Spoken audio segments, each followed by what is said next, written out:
Bom, nós vamos abrir o espaço para perguntas, mas antes eu queria fazer duas observações aqui, mas só voltando às perguntas, eu vou pedir que se identifiquem e falem no microfone, porque a gente está transmitindo isso pela rádio web da Júris para todo o Estado e para quem quiser ouvir, e isso vai ser gravado para depois poder ter a identificação quando a gente disponibilizar isso. Tinha dois questionamentos para começar a fazer aqui para a mesa, né? Nas duas posições. Em relação a essa de talvez um maior endurecimento das penas, da questão da sociedade que fala o Percival, e a questão que o Rolim fala aqui também, que é uma necessidade de se compreender o sistema, até pela sua superlotação, e também a apreciação desse fenômeno que no Rio Grande do Sul o encarceramento por tráfico ficou muito grande depois da mudança da lei, que é questionado. Eu queria perguntar para vocês, e ouvir a opinião dos dois, hoje, se nós pensássemos no momento de hoje, numa solução assim, vamos aumentar o número de presos. Não teria condições, como não está tendo, e o próprio secretário de Segurança já tem reconhecido isso, Ayrton Michels, não teríamos agentes penitenciários suficientes. O que vocês pensam da terceirização da segurança, pelo menos da segurança interna dos presídios, ser feito por empresas terceirizadas, como é feito em muitos lugares? Estados Unidos, a privatização do sistema prisional é algo praticamente corriqueiro. E uma segunda questão que já fica aí mais direcionada ao Rolim, e também ao Percival, mas mais assim porque ele falou, a questão das APACs. A questão das APACs, elas realmente têm um resultado interessante pelo que tem em Minas Gerais, por exemplo, mas ela está muito vinculada a uma questão religiosa. Não conseguiu superar isso no âmbito brasileiro. Será que um sistema prisional, onde assim o controle se dá, em boa medida, pela influência religiosa, ou pelo menos pela pregação religiosa no âmbito prisional, não bate de frente com a necessidade de se preservar e se reafirmar o Estado laico? Vou começar pelo fim. Eu acho que o Estado laico tem menos valores para apresentar. Convicção minha, pode haver opinião diferente. Tem menos valores, menos estrutura de valores. Organiza melhor os valores de conduta das pessoas do que aquilo que a informação religiosa, não é, que aproximar a pessoa, não é, de um conceito mais sólido de bem, do que seja o bem, do que seja a dignidade do outro. Não porque o outro é apenas um ser racional como eu, está junto de mim, mas porque, e aí vem a importância da informação religiosa para firmar o conceito de dignidade da pessoa humana, porque ela é imagem e semelhança de Deus. Alguém pode dizer, bom, isso para mim é irrelevante, mas para uma pessoa que passa a acreditar em Deus, ou que compreende o sentido da vida religiosa, isto é altamente significativo e é eficaz. Pelo contrário, eu penso, doutor Eugênio, que a maior parte, boa parte, pelo menos, dos males que nós estamos enfrentando no Brasil hoje, aqueles tantos outros bandidos que estão fora da cadeia e que estão num restaurante onde não se pode deixar, nem num restaurante bem frequentado, um telefone em cima da mesa, né, passa exatamente pelo processo de destruição dos valores dentro da sociedade brasileira. Se alguém acha que isso não está acontecendo, então, por favor, abram os olhos e olhem na volta. Não há nenhum mal, mesmo dentro de uma repartição do Estado, que possam agir pastores, padres, irmãs, freiras, tentando aproximar as pessoas de Deus e passando para elas uma estrutura de valores que está sendo sistematicamente combatida no Brasil. Combate-se no Brasil os sistemas de valores, as instituições que têm sistemas de valores, com um prejuízo que salta aos olhos. Não, bom, eu acho o princípio da laicidade um princípio fundamental, ele é decisivo assim, nas repúblicas contemporâneas. Mas no caso das APACs, embora eu diga, a experiência hoje da APAC, eu concordo, não se libertou da influência religiosa, mas também não precisaria ter se libertado, porque nós estamos tratando aqui de uma organização da sociedade civil e não do Estado. Quer dizer, quando o Estado contrata uma OCIP como as APACs, ele está estabelecendo uma parceria com a sociedade civil? Né? E o que nos interessa nesse caso são os resultados de ressocialização. Né?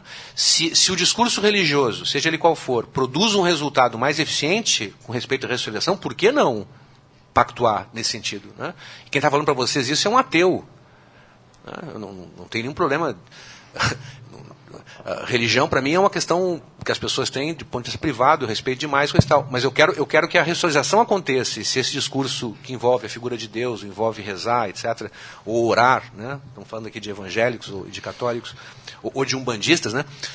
Que também é uma religião, né? Embora um juiz federal lá do Rio de Janeiro, agora parece que ele votou atrás ontem, né? Mas, enfim, deu uma sentença dizendo que para ele Umbanda não era religião, né? Também tem isso, né? Que ele acha que é Deus, né? Então ele acha que ele pode definir, inclusive, o que é religião. Bom, mas então, para mim não há nenhum problema com relação a isso. Me importa o resultado. Né? De novo, a história não é a ideologia, é o problema do resultado que eu produzo ou não.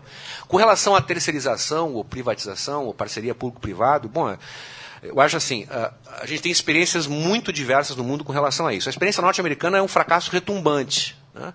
Os americanos eles privatizaram absolutamente a execução penal e a construção de prisões de tal forma que uma empresa privada ela pode construir um presídio, e há exemplos disso lá no Texas, os caras construíram um presídio enorme para idosos. Então, um presídio adaptado para idosos. Aí, depois de construir, descobriram que não tinha idosos para botar na cadeia. Aí, eles fazem um lobby sobre o Congresso para aprovar uma lei dizendo que todos os presos idosos têm que ir para aquela prisão, entendeu? Para encher a cadeia. Então, isso gerou uma indústria de aprisionamento americano que responde um pouco por esse estouro da população prisional lá. Porque passou a ser um bom negócio encarcerar. Quanto maior o número de encarcerados, maior o faturamento da empresa. Então, isso virou um mercado. É a experiência americana. Mas a experiência inglesa, por exemplo, é completamente diferente. Ela envolve também a participação de empresas privadas, mas a partir de um contrato de gestão, onde tu paga mediante resultado. Então, se a empresa ressocializa o sujeito na execução, recebe mais. É outro modelo, e muito interessante, muito exitoso. Eu acho assim, que a gente deveria radicalmente apostar na terceirização no Brasil. Radicalmente. E digo isso assim com todos os resultados que eu sei que são polêmicos disso que eu estou falando. Por uma razão muito simples. Porque a nossa experiência histórica demonstra que há certas coisas que o Estado não sabe fazer. Execução penal é uma delas. O Estado não sabe fazer. Faz mal. Então, se eu tenho servidores terceirizados e o cara é um mau servidor, eu boto na rua. Hoje, no Brasil, se tu tiver um servidor penitenciário que torturou preso, para botar na rua é uma dor de cabeça. E vai acabar não botando. Entendeu? Tenho vários exemplos aqui que eu posso citar para vocês, não vou alugar vocês o tempo, mas tem exemplo aqui do Estado de gente que foi indiciada por tortura e até hoje trabalha no sistema porque não sai. Tem? O tema do funcionário público no Brasil, nessa área, é um problema seríssimo. Então, eu sou parceiro e acho que deveríamos avançar nesse tema. Infelizmente, os governos do Brasil, por razões de ordem ideológica, têm resistido a essa alternativa. E quem paga o preço, evidentemente, é a população, é a comunidade.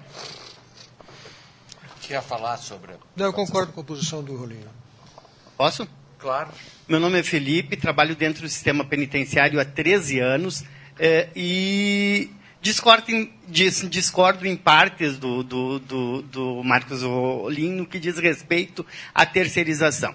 Eu acho que dentro do sistema penitenciário a gente tem pessoas competentes e comprometidas para fazer este trabalho. O que falta, e parece muito simplista a coisa, o que falta é o governo assumir o seu papel. E isso não é feito. É muito fácil hoje você dizer que um sistema progressivo de cumprimento de pena não funciona. Por quê? Porque tem muito roubo, porque tem muita reincidência, porque a gente não tem o controle. Mas o sistema progressivo de cumprimento de pena funciona, a estrutura funciona da forma que deve ser? Não. Como deve ser o sistema progressivo de cumprimento de pena? Eu trabalho numa casa de semiaberto. Eu sei das vantagens que um sistema progressivo e um sistema semiaberto tem no tratamento e na devolução do preso para a sociedade. O problema é que a minha casa hoje, que deveria ter, no máximo, 100 presos para fazer um tratamento penal e para devolver o preso para a sociedade de forma melhor, não tem 100 presos. Tem muito mais do que isso. E, além disto, o Estado não se preocupa em classificar, em individualizar. A gente faz uma individualização de mentira, o judiciário acredita, a gente é obrigado a fazer esse serviço que a gente não acredita, por quê? Porque não é regionalizadas as casas de semiaberto. Não se deixa perto da sua comunidade o preso que é daquela comunidade. Você acaba juntando todos eles num local distante da comunidade. No momento em que o Estado regionalizar, colocar o número máximo de presos por semiaberto e classificar, porque o que tem hoje? Eu vou só dar um exemplo. O Miguel Dario hoje, que é onde eu trabalho, é a pior casa do Estado no que diz respeito a fugas. Por quê? Porque o preso entra. Só que lá dentro da cadeia tem 5, 6, 7 presos que não deveriam estar lá, mas estão com a conivência do Estado e de todos os poderes, que dizem quem pode ficar e quem não pode ficar.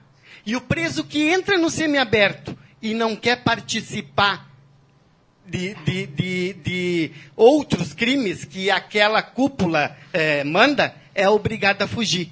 E daí ele entra naquela estatística de que ele fugiu, de que ele não presta e de que ele não estava preparado. Ele está preparado. O sistema não tem onde receber esse tipo de preso. A minha casa entra todos os dias presos para cumprir penas de 1 ano e 8 meses, preso para cumprir pena de 9 meses, preso com pena de menos de 2 anos, que receberam, na oportunidade, uma prestação de serviços à comunidade. E não cumpriram. Por quê?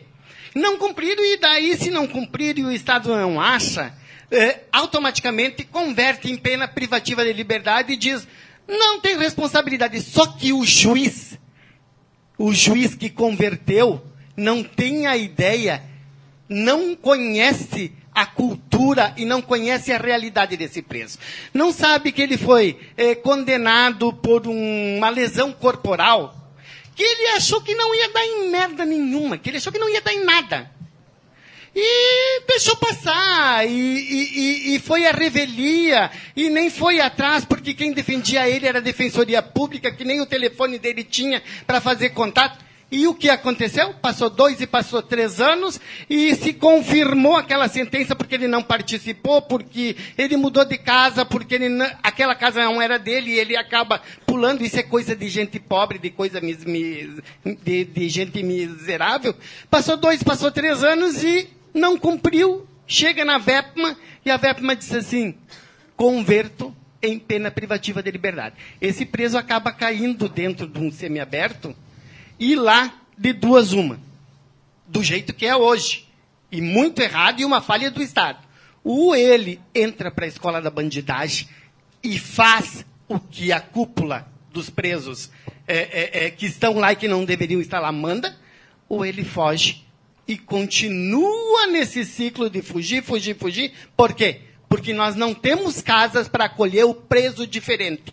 Todos os presos, inclusive aquele das penas, dos crimes raros, como dos crimes comuns, como dos crimes sem significância quase que nenhuma, são colocados todos numa bandeja só e tratados todos de uma forma só. No momento que nós começar a tratar de forma diferenciada, no momento que nós classificar e que nós tivermos casas com números corretos de preso para poder tratar, e tratar eles cada vez mais próximo da comunidade, a comunidade entender que um semiaberto em Alvorada é necessário, porque tem preso daquela comunidade que está em Porto Alegre, que o familiar tem que fazer todo esse trajeto e gastar um dinheiro que não tem para não perder um vínculo. No momento em que a sociedade começar a entender que o preso da pena do crime raro tem que ser tratado de outra forma, e que o preso do crime de menor potencial tem que ser classificado, separado e tratado de forma diferenciada, quando isso começar a acontecer, os índices de crimes vão diminuir. Porque o que a gente tem é o preso que entra sem um histórico de transgressão, acaba tendo que se submeter porque o sistema obriga ele. Era só uma constatação.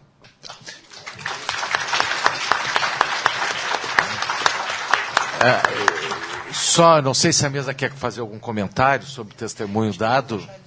Então tá, no final, perfeito. Tá? Eu vou pedir assim, uma limitação de 3 a 4 minutos, né, para a gente poder dar mais espaço. Depois lá no fundo, lá, Rodrigo. Deputado. Jefferson Fernandes, presido da Comissão de Cidadania e Direitos Humanos, que com muita satisfação sei que marcou época quando o Marcos Rolim a presidiu. Primeiro, doutor Eugênio, parabéns para a Júris por fazer esse debate, essa reflexão, porque concordo que falta muitos espaços, muitos fóruns para aprofundar esse tema. Doutor Pugina, lhe respeito muito, já tivemos em outros debates, embora discorde da sua fala, até porque a sua fala ela é muito ouvida dentro do Parlamento Gaúcho e Federal. É uma fala que parte de algumas informações, alguns dados, enfim, mas, a meu ver, com todo respeito, como eu disse antes, mas ela não permite um debate lógico ou racional, a meu ver. Em especial na política, é muito comum os deputados se apegarem a esse discurso, porque isso, inclusive, dá votos. Porque é o reflexo do que os telejornais sensacionalistas no Brasil fazem todos os dias. E o que é pior, acusam defensores de direitos humanos como sendo promotores da violência. E esse é um preconceito que eu acho muito injusto para quem quer o fim da violência. Quem quer que não haja mais uma reprodução de vítimas. E é por isso que nós debatemos o sistema carcerário, estamos com o projeto da PAC aqui no Estado, fundamos a PAC, tem várias pessoas aqui na sala que eu casualmente encontrei, que somos copartícipes dessa ideia. O projeto tem limites, e um deles é essa questão da religiosidade, que nós, inclusive, conseguimos consensuar aqui no Estado, que vamos trabalhar na lógica da espiritualidade, para que nenhuma religião domine a associação, que ela seja da sociedade civil. Porque sem a integração da sociedade, as pessoas entenderem que o presídio é um local, que elas devem participar, até porque o preso volta para o seu convívio, nós não teremos um dos fundamentos da pena, que é da ressocialização. Punir, sim, mas se nós não temos prisão perpétua, tampouco pena de morte, nós temos que acreditar e dar condições para que a ressocialização aconteça. Não é garantido que vai acontecer, mas ao menos esse esforço a PAC aqui no Estado está fazendo. Quem quiser participar junto conosco, sinta-se convidado.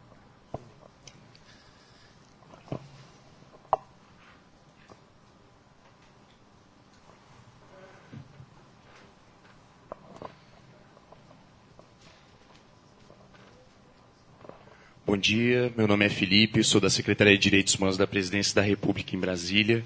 A minha pergunta é a seguinte: qual a importância de se criar políticas públicas onde se promove a formação do apenado para que ele possa não passar o tempo dele ocioso na cadeia e sim ter a oportunidade de ser ressocializado e ter uma formação, visto que no Brasil a gente tem apenas 17% dos apenados estudando ou participando de algum curso profissionalizante?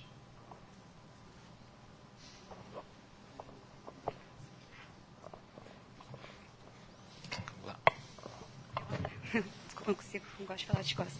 Bom, meu nome é Michele, eu sou presidente do Conselho da Comunidade da Comarca de Caxias do Sul e estou muito contente de estar participando aqui desse debate, porque, pelo menos em Caxias, é muito difícil nós conseguirmos até um número, como tem hoje aqui, de debatedores que tratem realmente do sistema. Então, é uma dificuldade muito grande. Como Conselho da Comunidade, a maior dificuldade está realmente em fazer com que a comunidade, como o próprio deputado estava falando, comece a trabalhar junto do sistema, comecem a aceitar. Hoje, em Caxias, o Conselho ele está indo além do que realmente ele sempre foi pela própria LEP.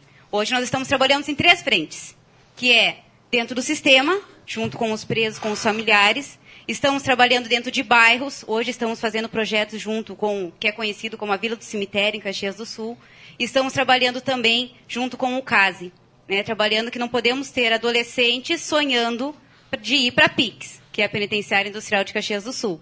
Então, nós temos que, de alguma maneira, trabalhando nessas 3 frentes, barrar, né, com que eles façam o retorno ao sistema. Mas eu gostaria também de parabenizar o Marcos, porque foi um dos meus professores, né, há 10 anos atrás, e hoje ainda continuo nessa militância aí dentro do sistema, porque aprendi muito com ele. Sou contrária praticamente quase em tudo que o Percival nos passou aí hoje, porque essa semana, até na segunda-feira, eu participei de um debate onde foi para ser tratado sobre a barbárie das pessoas estarem usando as próprias mãos para cometer a justiça, né? Então, e hoje é assim que a sociedade está vendo, né? Que hoje talvez se agredindo é a maneira mais fácil, ou também acusando que realmente por falta de incentivos do poder público essa seja a probabilidade da criminalidade, mas sabemos que, como o próprio Marcos falou, não adianta você ter um bom benefício financeiro, que é onde a gente sabe que a maioria dos adolescentes que têm uma boa grana são os que maiores cometem delitos, são os que abusam dos homossexuais, são os que queimam os moradores de rua, então realmente não é essa a solução. Mas fiz esse preâmbulo, mas a preocupação nossa hoje está em Caxias pelo número avançado de mulheres que estão sendo recolhidas. Hoje nós estamos com uma superlotação de mulheres. Numa cadeia que é para 70, hoje nós estamos com 105. Claro que agora esse mês nós recebemos 15 que vieram de Bento em virtude da situação que aconteceu lá. Mas aí o problema entra na questão do regime, quando elas vão para o semiaberto. Não estamos conseguindo vaga de trabalho para as mulheres. Como temos dificuldades para o homem, para a mulher muito mais. As empresas, quiçá a gente conseguisse um projeto do APAC no nosso município, mas infelizmente Caxias do Sul, a maioria da sociedade pensa realmente que não se deve dar vaga de trabalho. Então, e principalmente para a mulher. Então, a mulher que já não tem carteira de trabalho assinada, que foi recolhida, quando ela vem para fora, nem para trabalhar em casa de alguém se consegue. Então, nós estamos tendo um acúmulo muito grande. Então, gostaria de sair daqui, pelo menos, com algum posicionamento, alguma dica do que fazer, principalmente na questão das mulheres. Os homens também nós temos essa dificuldade, mas a mulher está aumentando cada vez mais. Então, nós precisamos barrar isso ou buscar uma alternativa. Então, busco aí, junto com os nobres, alguma coisa para nós poder levar para o nosso município. Muito obrigada. Meu nome é Sérgio Nazi. Queria saudar a mesa e especialmente o doutor Eugênio Couto Terra, para mim ainda querido e inesquecível juiz da comarca de Torres, ilustres membros. E gostaria, doutor Rolim, especificamente me dirigir ao senhor para algumas orientações minhas. A minha experiência execucional, estou atualmente, em nome do Ministério Público, servindo ao Conselho Penitenciário. A minha experiência execucional é muito pequena, até porque atuei, para meu gáudio, quase por 20 anos, como procurador junto ao Tribunal Militar. E nós temos ali, em matéria de prisionização do militar estadual, um oásis, né? Temos até um batalhão de guarda prisional, fisicamente anexo ao batalhão de operações especiais. Então, acredito que ali, por um reduzido número, evidentemente, é óbvio, possa se recuperar, inclusive, aqueles valores constitucionalmente previstos para o nosso militar, seja federal ou estadual. Mas, doutor Rolim, gostaria que o senhor pudesse, quem sabe, esticasse um pouco mais aquela sua apreciação justa do caótico regime semiaberto, no que diz especialmente com a monitoração eletrônica.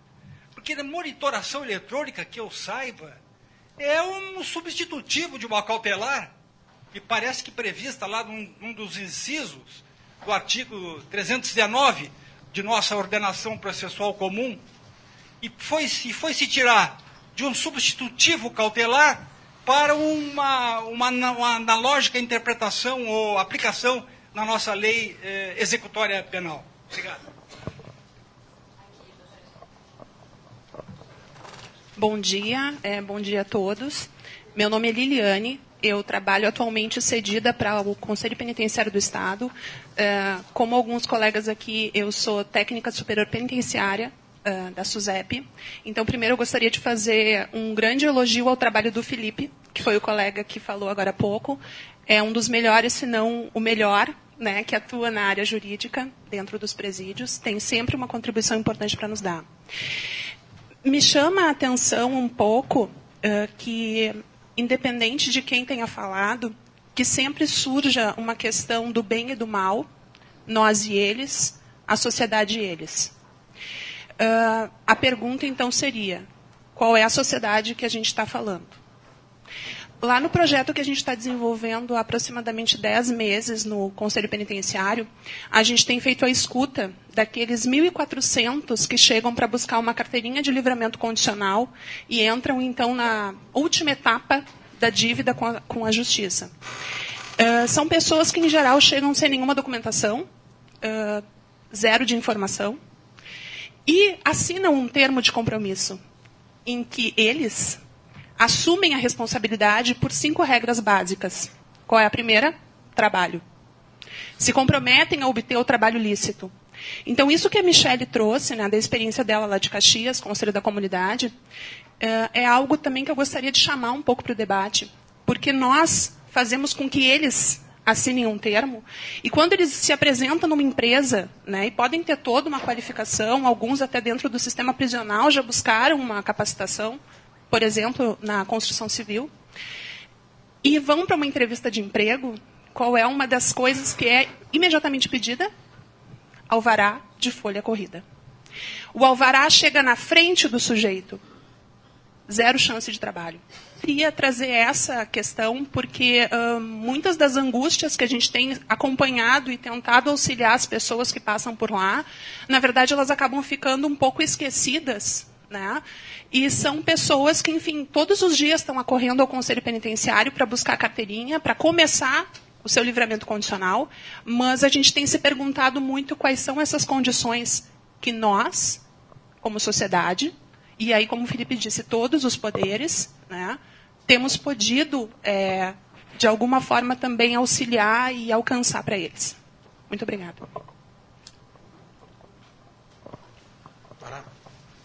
Bom dia, meu nome é Jonas. Sou policial militar, então, que nem com os colegas ali, como agentes de Estado, falando bem português, estamos na peleia. Né, a gente está na frente, a gente está conhecendo essa realidade, daí uns falam prende, não solta, essas coisas.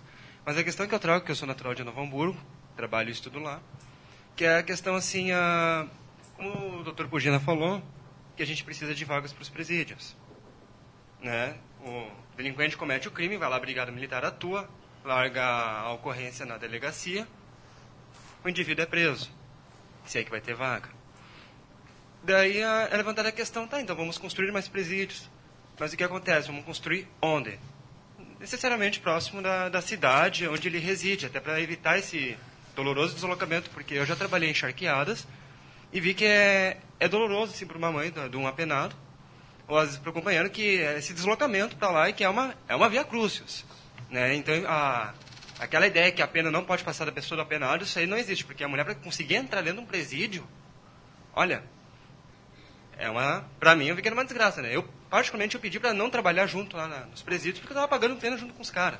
Né? Passava a semana inteira lá dentro do grupo antimotim lá do GAN e... Não, seguinte, não é para mim isso aí. Então, nessa questão assim que o Estado, ele sai um pouco dessa inércia, ele vai construir um presídio. Digamos numa cidade onde não exista crimes, não exista presídios, uma cidade de poder, com dinheiro, e aquele grupo político que tem lá dentro, não, aqui não vão colocar presídio, não quero vagabundagem para cá, mas espera aí, tchê, a pessoa que vai para esse presídio são os teus filhos, os filhos dessa cidade. Então, talvez até ache, tá, mas tu é soldado, tu é linha de frente. Infelizmente, às vezes até eu sou um pouco hostilizado por esses questionamentos que eu levanto, né? Mas essa questão, mas por que não quer abrir uma cidade lá no interior, uma casa prisional? É para especulação financeira? Porque a minha casa, o meu patrimônio vale 500 mil reais. Se for próximo ao presídio, vai cair pela metade. Tá, mas o que é mais interessante? É a justiça, a questão de recuperar uma pessoa que errou, ou manter a ideia do, não, meu patrimônio vale mais. É só isso que eu queria perguntar, que se existem essas considerações. Né? Vamos abrir um presídio lá no interiorzinho, uma colônia penal, uma PAC, que também eu não tinha conhecimento disso aí. Tá, mas vai vir preso pra cá, tá, mas se não quer entrar só não cometer crime. Só essa questão aí que às vezes o pessoal fala aquela questão de ser moralista. Eu não cometo crime, a minha cidade não tem criminoso. Vai tudo lá pra Porto Alegre, vai pra Charqueado. É só isso aí.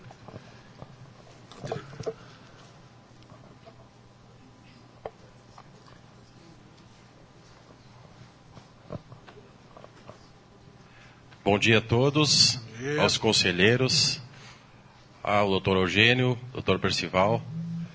Eu sou Nelson Vaz Garcia, sou do presidente do Conselho da Comunidade de Uruguaiana. E E o nosso conselho lá, nós temos trabalhado em torno da ressocialização dos presos.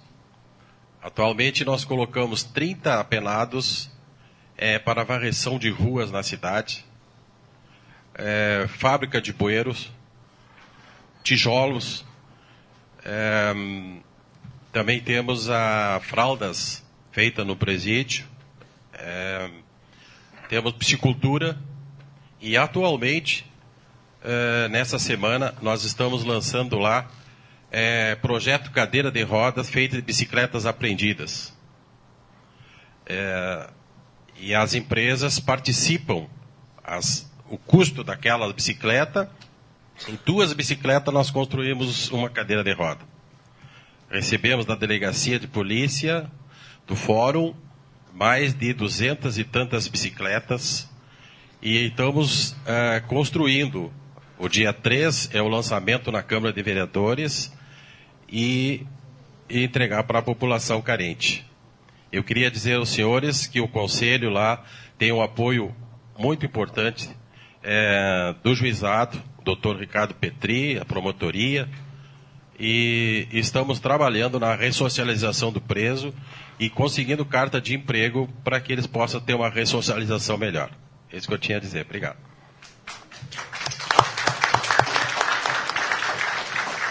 Vera Miller.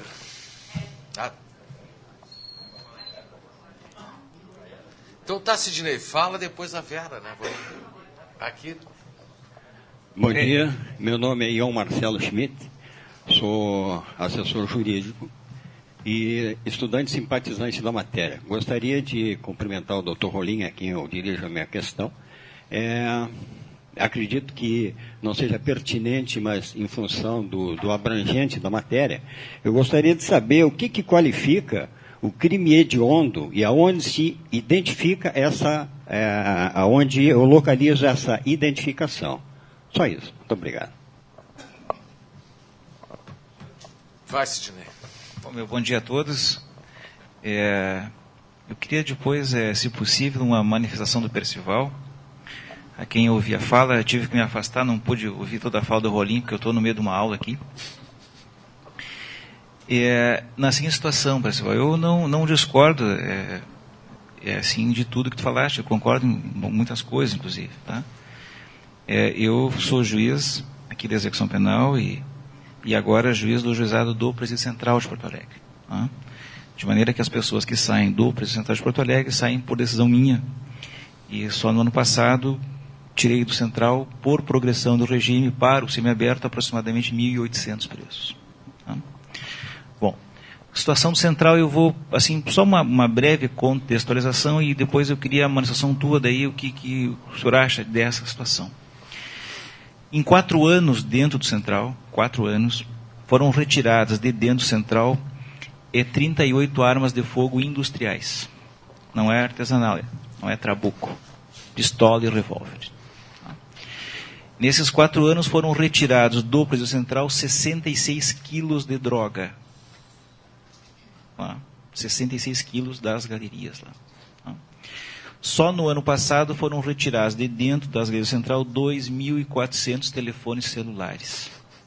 Só no ano passado. O Estado do Rio Grande do Sul aluga lá no Central uma peça, não é muito grande, e cobra R$500 mil por ano de aluguel dessa peça. E a comerciante que está nessa peça, que faz um trabalho lícito, ela vende para os presos sabão, creme dental, papel higiênico, azeite, arroz, feijão. Produtos da cesta básica. Esses produtos chegam lá nas galerias e vão para uma subcantina e são revendidos. As subcantinas revendem, porque se o Estado lucra R$500 mil, as facções vão lucrar outro tanto em cima. E essas subcantinas vendem as mesmas coisas que vendem lá embaixo, mais todos os tipos de droga, arma, etc. 60% dos presos que estão no Presídio Central estão lá diretamente por tráfico de drogas, diretamente pelo crime de tráfico. Dá um pouco mais de 60%. O número de homicidas presos no Central, em 4.500 presos, é menos de 100. Está na casa de 100 presos por homicídio, em 4.500. O número de presos por crimes sexuais equivale ao homicídio. Nas facções mais violentas que temos aqui, o número de presos por homicídio dentro da facção é na casa de 2 a 3% de autores de homicídio. O número de homicidas só dispara na Galeria dos Maria da Penha, onde supera 15%, porque lá a família entrega quem matou, etc, etc. Mais ou menos 90% das pessoas presas no Central estão lá presas por força da polícia militar. Ou seja, policiamento de rua. Brigada prende quem ela vê. Não é fruto de investigação da Polícia Federal, Civil, etc. Mais ou menos 2/3 ali não concluíram o ensino fundamental. Mas então o que nós temos ali? Drogas, apenas uma galeria do Central, a Mara estava aqui, está ali. Apenas uma galeria do Central não tem drogas. Aí apenas uma. São 47 presos, ou seja, 1% dos presos do Presídio Central, 1% não tem acesso a drogas. Todos os outros, 99%, têm acesso a todos os tipos de droga. Contextualizei, pergunta. Como é que o senhor vê este sistema prisional como forma de conter o crime? Conter. Não... Eu já abandonei aqui o problema da ressocialização, isso eu vou deixar para depois, entende? A questão é fazer o crime parar. Posso responder? É isto. Estou me pedindo para responder depois, doutor. Tá. Vera Miller aqui, eu acho que estava escrito. Não, se quiser falar. Sim, aí fechamos. Aí a Vera e tem mais um outro, e aí nós encerramos, né, para dar... Fecha. Mais dois, tá, mais dois depois da Vera. E aí fica as respostas... Bom, cumprimento a todos e a todas, e por essas perguntas e a ênfase que está se dando esse assunto tão importante para nós, se nota o quão nós precisamos de debater esse assunto. Meus parabéns ao nosso presidente da Júris, doutor Eugênio Terra, aos palestrantes, especialmente o Rolim, guerreiro de tantas vezes. Meu nome é Vera Regina Miller, eu sou magistrada aposentada, e trabalhei muito tempo aqui mesmo, no Rio Grande do Sul, com penas alternativas e no Ministério da Justiça. A minha pergunta para o Rolim, que eu gostaria que você falasse um pouco sobre as penas alternativas, e que realmente, num primeiro momento, se pensou que seria uma grande solução. A gente sabe que produziram vários efeitos, mas que ainda falta muito investimento e até conhecimento da população para isso. Mas uma coisa eu tenho certeza... Eu elaborei aqui a escola da magistratura, é berço de tanta coisa boa,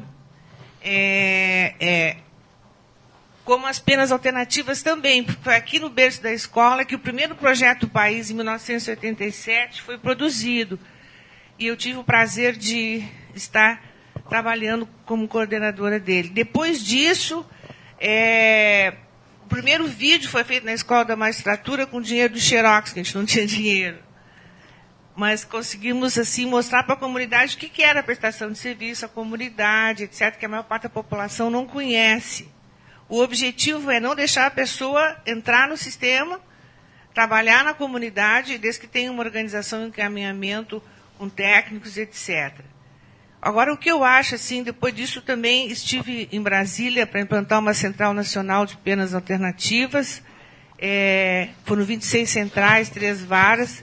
Dinheiro tem 1.400 bilhão contingenciados no DEPEN para fazer o laço financeiro ou superávit primário, e a gente, mesmo nas penas alternativas, não se tem muito recurso para aplicar em projetos até hoje. Eu acho que o que está faltando muito são estatísticas. Agradeço ao Buzuska, esse idealista e guerreiro juiz da execução penal, por tantos dados com relação ao Presídio Central. O último censo penitenciário foi em 95. Nós não tivemos mais censo penitenciário.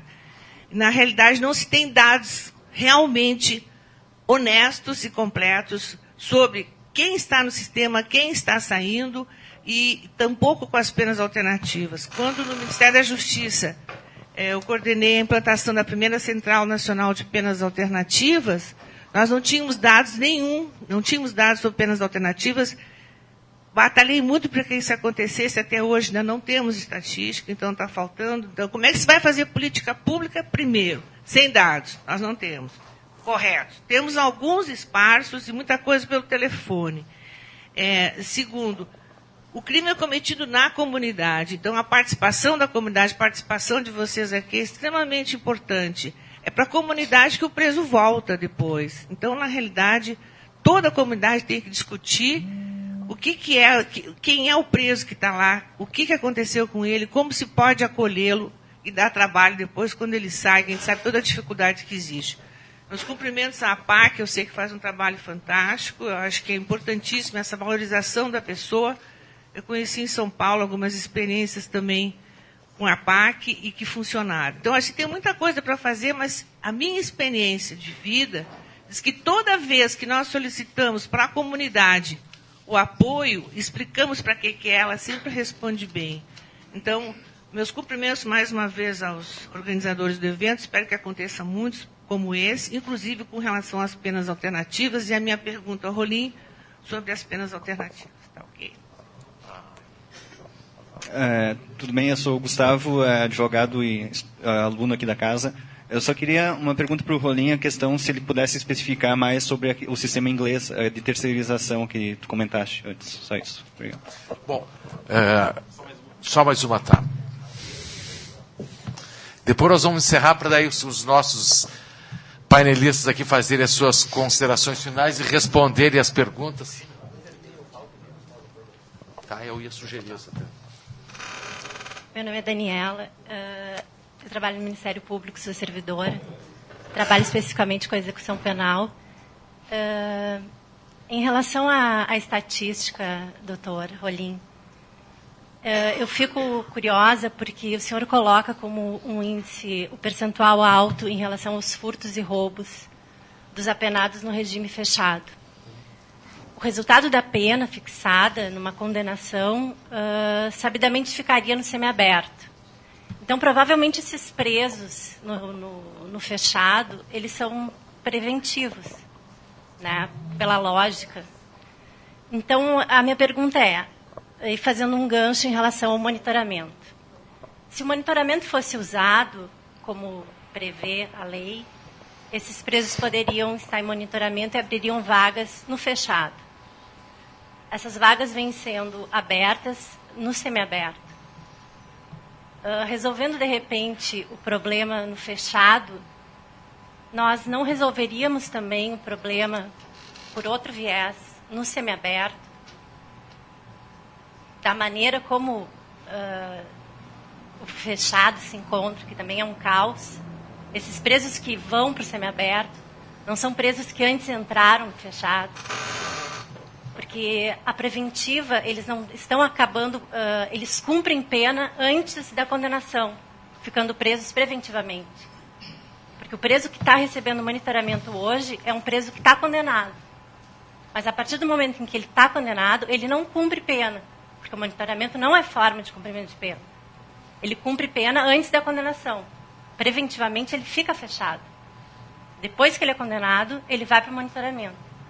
Então, a minha pergunta, não é uma pergunta, qual é a sua opinião a respeito disso? Se, de repente, aplicando a lei, o monitoramento da forma como ele é previsto, porque a ideia do legislador foi essa, e não a forma como vem sendo aplicada, esse problema não se resolveria de uma forma mais eficaz. Tá. Então, agora, vamos inverter a ordem inicial. Fala primeiro o Marcos Rolim, depois o Percival Pugina. Tá. As questões são muitas e todas elas bastante importantes. Eu não sei se eu vou conseguir responder a todas, mas vamos começar para a história do monitoramento eletrônico. Eu acho que é importante assim, fixar algumas coisas. Né? A monitoração eletrônica, o monitoramento eletrônico vem sendo usado no mundo inteiro há pelo menos 30 anos. Certo? Em 1999, eu conheci várias experiências fora do Brasil de monitoramento eletrônico, e em todas elas na Europa inteira, nos Estados Unidos, no Canadá, em todos os lugares onde se empregava já em 99, o monitoramento eletrônico sempre foi pensado como uma forma para se evitar a prisão. A ideia básica nesses países é penas não de privação de liberdade, mas de limitação de liberdade. Então é o seguinte, pega um jovem que cometeu um furto ou um crime de menor gravidade, ao invés de eu botá-lo dentro do sistema penitenciário, eu estabeleço uma pena para ele de limitação de liberdade. Eu digo o seguinte, ó, a tua condenação nos próximos 6 meses, 1 ano, tu não pode sair do teu bairro. Então tem um perímetro aqui, tu vai da casa para a escola, da escola para casa, e se romper o limite aqui dessa geográfico estabelecido pela sentença, vai acusar a delegacia, elas vão recolher. Então é uma pena, mas é uma pena de limitação de liberdade, não de privação da liberdade, para evitar o encarceramento e os efeitos criminogênicos que são reconhecidos no mundo inteiro. Essa ideia do monitoramento eletrônico, ela chega no Brasil com 20, 30 anos de atraso, e como acontece no nosso país, até as boas ideias elas são estragadas aqui, quando entram aqui, né? Porque aqui se entrou com o monitoramento eletrônico para quê? Para evitar a prisão? Não, para estabelecer uma forma extra de controle sobre o cara que já cumpriu a pena, o que está saindo para o semiaberto. Entendeu? Associado ao pensamento mágico. Claro, porque o pensamento mágico é o seguinte, não, agora o cara está monitorado, nós vamos prevenir o crime. Eu estou falando sozinho, há tempo no Rio Grande do Sul, que isso é pensamento mágico. Eu acho que a quantidade de experiências já vividas demonstrou quem tinha razão nessa história. Eu dizia, gente, monitoramento eletrônico, a gente sabe onde é que o cara está, mas a gente não sabe o que ele faz. Ele vai cumprir crime com um monitoramento eletrônico, ele vai traficar monitorado, ele vai matar monitorado. Entendeu? Ah, não, mas nós vamos controlar os caras. Controlar coisa nenhuma. Entendeu? Isso aí é bom para a empresa que está alugando o equipamento para o Estado. É tão bom que eles não vendem, eles alugam. Estão enriquecendo. Se nós pegássemos o dinheiro do monitoramento eletrônico que o Estado gasta hoje e criássemos um programa de apoio ao egresso com assistência psicossocial, o resultado era muito melhor. Mas não, ajudar preso o egresso, eu vou dar dinheiro para bandido? Vou contar para vocês uma experiência que nós temos no Rio Grande do Sul, que também ninguém conhece, que é uma das mais exitosas do Brasil, que não acontece no prisional, mas acontece na fase. Governador Ieda Crucius, que nunca divulgou isso, porque ela sabe o seguinte, se ela divulgasse isso, ele ia perder voto. Então ela também não falou sobre um programa exitoso do governo dela. Que não foi ela que fez, foi o Fernando Schiller, que era secretário de Justiça, que é um cara muito inteligente, meu amigo. Quando assumiu a Secretaria de Justiça, ele me procurou e disse, Rolinho, eu vou assumir a Secretaria de Justiça e a FEBEM vai ficar comigo, a fase, né, vai ficar comigo. Você tem alguma ideia aí para a fase? Eu disse, tem, Fernando, tem uma ideia para a fase. Implementa um programa de apoio ao egresso. O guri sai da fase, tu dá uma bolsa para ele, pode ser pouquinho, sugerir até meio salário mínimo, desde que ele esteja vinculado a um programa de aprendizado, de formação, de profissionalização. Bah, Rolinho, vou fazer. Fez, é mérito dele. A ideia foi minha, mas o mérito é dele. Ele fez o programa e fez muito bem. Contratou o Pão dos Pobres, contratou a Calábria. Quer dizer, não foi pelo Estado, ele foi por fora, para a sociedade civil, para dar profissionalização para os guri. O Rio Grande do Sul tem hoje o menor índice de reincidência de egressos do sistema socioeducativo do Brasil. Nós estamos diminuindo o número de internação na fase. O Rio Grande do Sul. Vocês sabem disso? Alguém sabe? Não, ninguém sabe disso. Custa meio salário mínimo por mês para o guri que é egresso. Eles não reincidem mais, ganham uma profissão, estão se empregando no mercado. Entendeu? Programa nosso de apoio ao egresso. Meio salário mínimo. Sabe quanto é que custa um guri na fase hoje para o Estado? A instituição fase. Quanto é que custa para nós, todos os contribuintes? R$10.400 por mês para cada guri preso. Um guri preso, adolescente, é 10.400 por mês para o Estado. Se botar o volume da fase todo e o dinheiro dividir pelo número de internos. Esse é o balanço a ser feito. O que produz resultado? O que melhora a perspectiva? Né? Então, esse negócio de monitorar presos que saem para o semiaberto, assim, isso tem que acabar imediatamente. É dinheiro posto fora, é uma bobagem. Entendeu? Isso foi usado para resolver o problema do semiaberto, porque não tem onde botar os caras no semiaberto, então inventa uma coisa que acha que está substituindo. Entendeu? E nós temos que criar uma outra pena, que é uma pena de limitação de liberdade. Não de privação, entendeu? Penas provisórias, enfim, para delitos de menor gravidade, evitar o aprisionamento. O tema do envolvimento da sociedade ele é fundamental. Eu falei para vocês da experiência nossa no Madre Pelletier, lá através do IPA. Né? Chegou no final do governo, também no início desse, a gente propôs formalmente para o Estado, nos deem o Madre Pelletier para o IPA. A gente quer o presídio para nós. Vamos fazer um convênio com o Estado, tipo como se faz com a PAC. A gente pode fazer com o centro universitário, com uma universidade.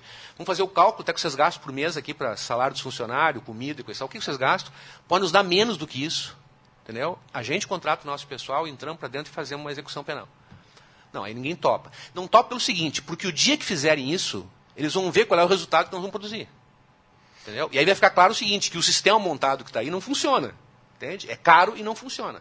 Então nós temos que buscar parcerias com a sociedade. E aí não é o tema da terceirização, é o tema da parceria mesmo com a sociedade civil. Né? Quer dizer, entidades do terceiro setor, universidades, OCIPs, ONGs, que podem ser chamadas para ajudar na execução, mantido, claro, a jurisprudência, a jurisdição do Estado na execução. Com respeito ao que disse o Dr. Brzuska, eu quero, homenageando ele, que é um magistrado assim, referência, enfim, para todos nós, né, no seu trabalho. No Presídio Central hoje, o crack ele é vendido dentro das galerias numa bandeja de um refrigerante de 1 litro cortado ao meio. Então, tu pega um litrão, corta pelo meio, bota no ombro aqui, troço, e tem uma bandeja de pedras de crack. Há depoimentos de visitas dentro das galerias que dizem que saem da galeria porque não suportam a fumaça da maconha, do crack, não aguentam ficar dentro da galeria no dia de visita para o seu preso. E as visitas todas, são 250 mil visitas ano só no Central, todas elas passam por um procedimento chamado revista íntima. As mulheres são desnudadas, tem que agachar em cima do espelho. Às vezes a mulher manda, a gente manda arregaçar a vagina, o ânus. Eu pergunto o seguinte, com base em que lei é feita a revista íntima? Alguém me aponte a lei que autoriza o Estado a agir dessa forma? Não há lei nenhuma, é um procedimento ilegal. Como ilegal é a censura de correspondência dos presos, prática comum. Onde é que está o Ministério Público? O que faz o Ministério Público diante de tanta ilegalidade? É fiscal da lei para alguns, mas não é fiscal da lei para outros? Quer dizer, essa prática de humilhação das mulheres diante de um princípio que diz que a pena não pode ir além do condenado. Nós temos formas absolutamente simples de resolver o problema. Simples. É 2 neurônios. Tu pega a planta num presídio, como tem em vários lugares do mundo, que as pessoas não conhecem. O pessoal conhece presídio pelo cinema, né? Então tem gente que acha assim, que no resto do mundo visita é aparelho de telefone e vidro. Né? O cara acha que é isso no resto do mundo. Não, tem visita, pessoal. Tem visita, o pessoal sai. Tu tem uma sala de transição. Então, pequena sala de transição da área celular para a área de visita. O preso entra por essa porta, tira a roupa toda, fica nu, vai até outra porta, pega outra roupa e vai para a visita. Aí na volta ele faz o sistema inverso. Abre aquela porta, tira aquela roupa da visita, fica nu, pega outra. Tem um vidro, onde tem um agente atrás do vidro e um microfone com a gente se comunica. Vira, vamos ver, mostra aí. Tá bem, vai embora. Nenhum toque no preso, nenhum toque na visita, segurança total, com a troca da roupa. É simples. É absolutamente porque não faz aqui, porque não querem fazer, porque não conhecem, porque ignoram, porque tratam os presos como vagabundos, porque a esposa é vagabunda. Essa ideologia, a cultura Sherazade, que eu chamo, dá nisso que nós estamos vendo. Dá nisso. Quer dizer, a construção de todo esse processo. Bom, os crimes hediondos são definidos pela lei. Há um problema seríssimo com relação aos crimes hediondos, na lei dos crimes hediondos, porque nós colocamos o tráfico como crime hediondo. E o tráfico é venda de substância ilícita. Certo? E associado a isso, todas as condutas que a lei brasileira considera como tráfico, como, por exemplo, dar a droga sem cobrar. Então, se um jovem, por exemplo, presenteia a sua namorada com um cigarro de maconha, ele é flagrado nesse ato, isso é tráfico, crime hediondo, vai para a cadeia, pena longa, etc, etc. O resultado nós estamos produzindo é esse monte de gente condenada por tráfico. Né? Eu disse a vocês aqui, e não foi uma figura de retórica, a minha tese de doutorado, que foi sobre a formação de jovens violentos, eu concluí agora em março, defendi a tese agora em março na URGS, em Sociologia. Eu passei 5 anos estudando a formação de matadores. O que faz um menino virar um matador? Né? Então fui para dentro da fase, fui para dentro do presídio central, entrevistar as pessoas, conhecer a sua vida, infância, tudo isso. Bom, os meninos da fase, que todos eles associados ao tráfico, eu entrevistei, que são vários deles homicidas, alguns mataram, eu entrevistei 2 guris que mataram 8, cada um deles. Me relataram cada um dos homicídios. Uma situação gravíssima. Os guris me contaram cenas de corrupção da polícia que envolve, por exemplo, o seguinte. O guri é preso com 2 revólveres, não sei quantas pedras de crack, por uma viatura da Brigada Militar, com 4 policiais, algema o guri, bota dentro da viatura e leva para a delegacia. numa vila, bem-vindo. No meio do caminho, toca o telefone de um brigadiano. O brigadiano atende. Quem liga? O patrão do guri de dentro do presídio da PASC de segurança máxima. E o cara diz assim, pô, vocês prenderam o meu guri. A gente paga vocês prendem o meu guri? Aí o cara diz assim, não sabia. Quando eu desligo o telefone, diz, retornando. Volta a viatura até o lugar onde foi feita a prisão, larga o guri com as 2 armas e com a droga, só não pediu desculpa. Agora eu pergunto a você o seguinte, quando isso começa a acontecer com 4 brigadianos dentro de uma viatura, vocês acham que isso é um fato isolado? Vocês acham que isso é uma coisa que acontece aqui e ali? O colega aqui que é soldado, que é uma pessoa dedicada, honesta e coisa e tal, o que está acontecendo com os policiais honestos e dedicados no Brasil? Eles estão constrangidos, eles estão num canto, eles têm medo. Entendeu? E logo saem. Assim que consegue uma coisa melhor, sai. Uma polícia que se corrompeu a esse nível, que é sócio do tráfico, entendeu? Que não tem controle sobre os seus integrantes, que não prende bandido rico, porque não investiga. Entendeu? E nós estamos falando que o problema é lei mais dura. Então a situação é muito mais complicada. Concluindo, a história das penas alternativas e o negócio do emprego dos egressos. As penas alternativas no Brasil, a doutora Vera Miller é pioneira no Brasil nisso. Eu acho assim, não fosse isso, a situação seria muito pior, porque nós temos hoje milhões de pessoas, né, que foram, de alguma forma, envolvidas com penas alternativas, que poderiam ter sido presas se não houvesse essa possibilidade. A grande questão nossa é que nós não temos no Estado um serviço, como há no mundo inteiro, chamado serviço de probation, né, quer dizer, serviço de um oficial que acompanha a execução da pena alternativa. Então, tu dá a pena alternativa e não há ninguém que acompanhe e fiscalize isso. Isso desmoraliza a pena alternativa, porque ela é descumprida, ou ignorada, ou desviada das suas funções, e tu não tem como acompanhar efetivamente. Então, o tema, de novo, envolve a fiscalização, o controle do Estado na própria execução dessas penas. Fora isso, eu acho que é o grande tema. Quer dizer, nós devíamos nos colocar como objetivo claro isso. Reduzir a demanda de encarceramento no Brasil é fundamental. Botar na cadeia as pessoas que matam, que estupram, as pessoas que são violentas, que são uma ameaça à vida dos outros, e punir todas as outras de formas distintas. A Penal Reform International, que é a PRI, que tem um manual de execução penal que orienta a experiência europeia, ela cadastrou 26 formas diferentes de punir as pessoas com penas alternativas. 26. No Brasil nós temos 3, a rigor, né? Que não funcionam muito por conta desse problema. Então, há uma série de outras maneiras de resolver o crime sem industrializar o próprio crime através do encarceramento massivo. E, por fim, o tema do trabalho, né? Eu vou dizer para vocês uma coisa, eu digo isso há 30 anos, eu vou continuar insistindo nisso, porque eu não sei se eu vou viver para ver, né? Hoje eu já acho que não, enfim. Mas um dia a gente vai ter um governo no Brasil, do Estado, da União, onde se decida o seguinte: vamos reduzir o crime rapidamente. Vamos tentar produzir uma política que reduza a violência rapidamente, porque ela de fato é muito séria no Brasil, ela está disseminada.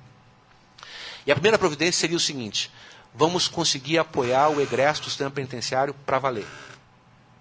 Nós vamos dar emprego para esses caras. Por quê? Porque se há uma dinâmica sistêmica de exclusão de centenas de milhares de pessoas que passam pela prisão, às vezes na condição de preso preventivo, não sei se você sabe, mas cerca de 40% da massa carcerária brasileira hoje é prisão preventiva. Quer dizer, a prisão preventiva se banalizou. Se pegar lá o Código de Processo Penal, aquelas exceções à regra, porque vocês sabem, a regra do processo penal é a liberdade, isso é uma garantia de todos nós. A regra do processo é a liberdade, quer dizer, ninguém pode ser preso por ser suspeito, mas as exceções do Código Penal, né, risco à segurança pública, conveniência da instrução criminal, garantia da aplicação da lei penal, viraram a regra. Se banalizou de tal forma. Eu fui membro do Conselho Nacional de Polícia Penitenciária, algum tempo atrás. Eu encontrei inspeções pelo Brasil em presídios. Na Paraíba, encontrei um cara preso há 2 anos por furto, em prisão preventiva. 2 anos de prisão preventiva por furto, quer dizer, é o fim da picada. Então, esse é um tema fundamental assim, para a gente repensar. Né? Obrigado. Estival. Bom, eu gostaria de dizer que certamente não, o que falei, quando falei, não reflete a opinião do aparelho de Estado. Reflete aquilo que eu ouço na sociedade. E ouço na sociedade. E não me considero pretensioso por ouvir. Acho que autoritário é... Desculpa, Rolino, eu preciso fazer essa correção. Autoritário é reconhecer que é a opinião que tu tens encontra pouca repercussão na sociedade, e não prestares atenção àquilo que é dito pela sociedade, porque diverge da tua opinião. Tu tens uma opinião que é minoritária e consideras que os outros são autoritários. Bom, eu recomendaria mais humildade, talvez. Eu fui muito claro quando disse, eu não defendo esse sistema que está aí. Acho, aliás, que ele tem sido muito defendido aqui. Apontam os defeitos desse sistema. Eu os vejo com a mesma clareza de vocês. Não era isso que estava nas minhas cogitações. Eu reconheço que esse sistema não recupera. Eu reconheço que esse sistema está cheio de problemas. Quando o senhor falou, doutor, o senhor descreveu um caos. E o Rolim acrescentou mais algumas coisas a esse caos. Esse caos é indefensável. Mas seria uma imensa imprudência alguém dizer que aquilo lá está bom. Aquilo lá está bom na linha do que eu disse. Consultem o chefe da organização criminosa lá de dentro, ele dirá, não mexe, só melhora a hotelaria. Para ele está bom. Claro que não está bom. Não foi isso que eu disse, não é isso que me parece que esteja em discussão aqui.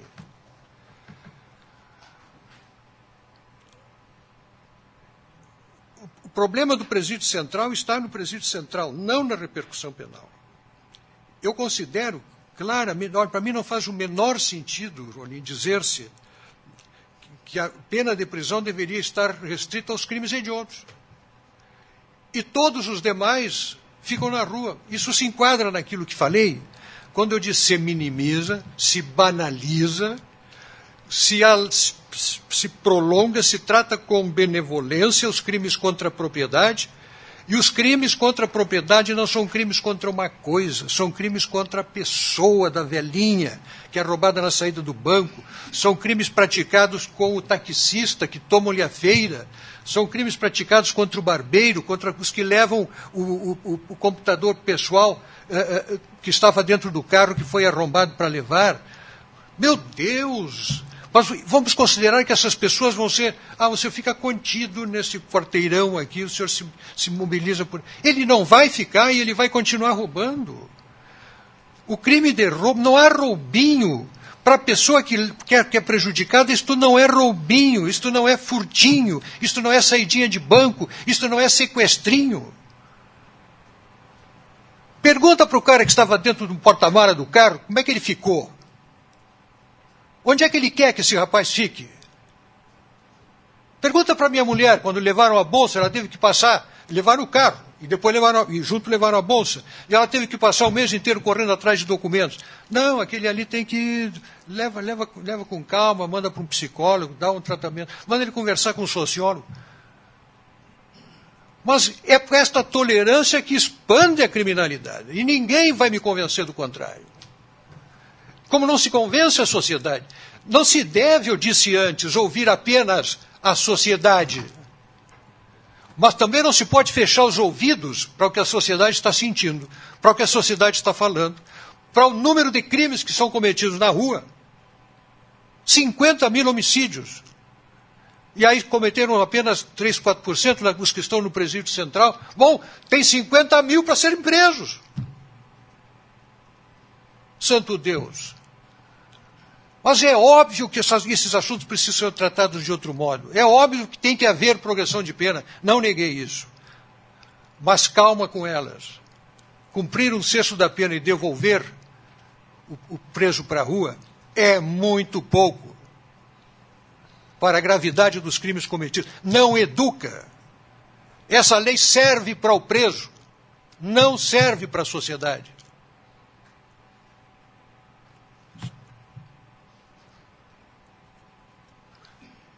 Nós e eles, como mencionou alguém aqui, desculpa, fosse tu, não é, minha filha? Se falou aqui nós e eles.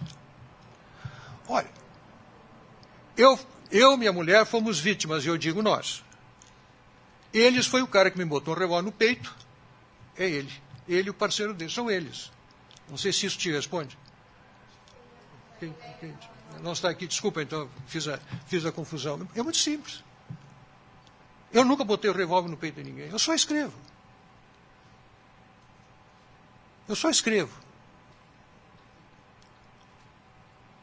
Quem é nós, quem que é eles? Eu não ando com bandejinha de crack. Essas coisas não saem da minha casa. Eu não vou em boca de fumo. Quem vai na boca de fumo comprar fumo é eles.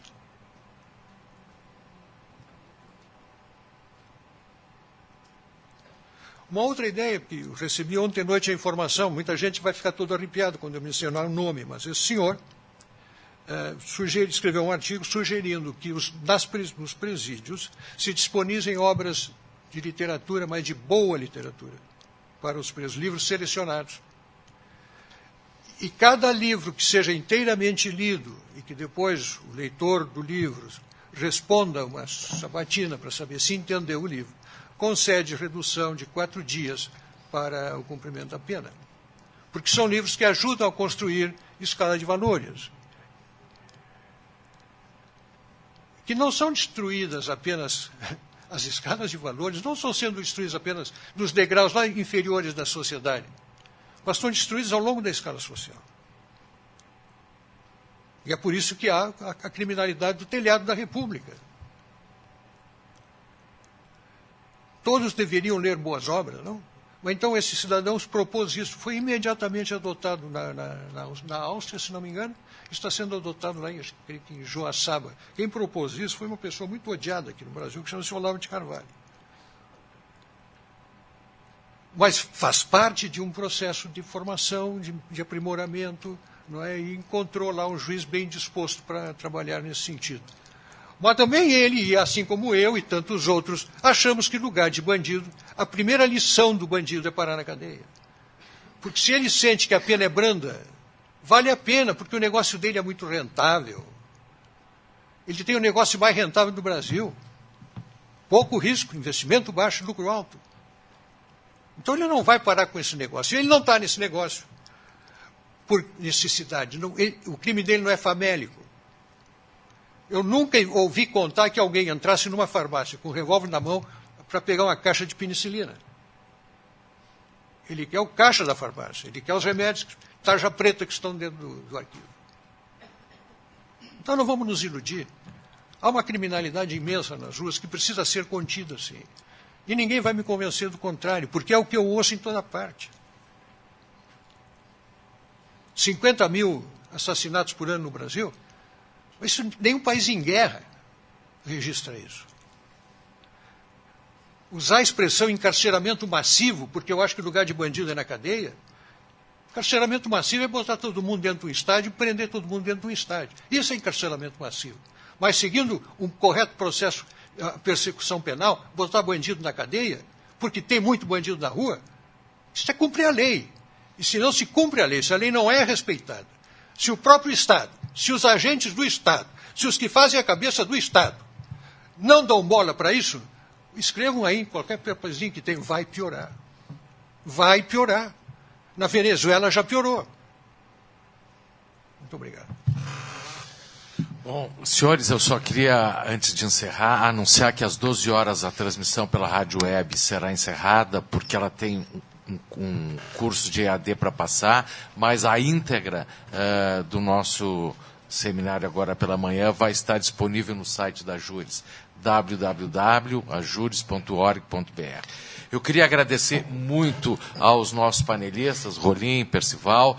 Conseguimos fazer um debate como a gente se propôs, de nível, de opiniões divergentes, sem emoção, cada um trazendo suas posições, e agradecer muito também as contribuições que nós tivemos aqui da plateia, que foram muito interessantes, experiências novas que estão se desenhando em vários lugares, e a presença de todos contribuiu muito para brilhantar esse evento aqui e se fazer uma reflexão importante.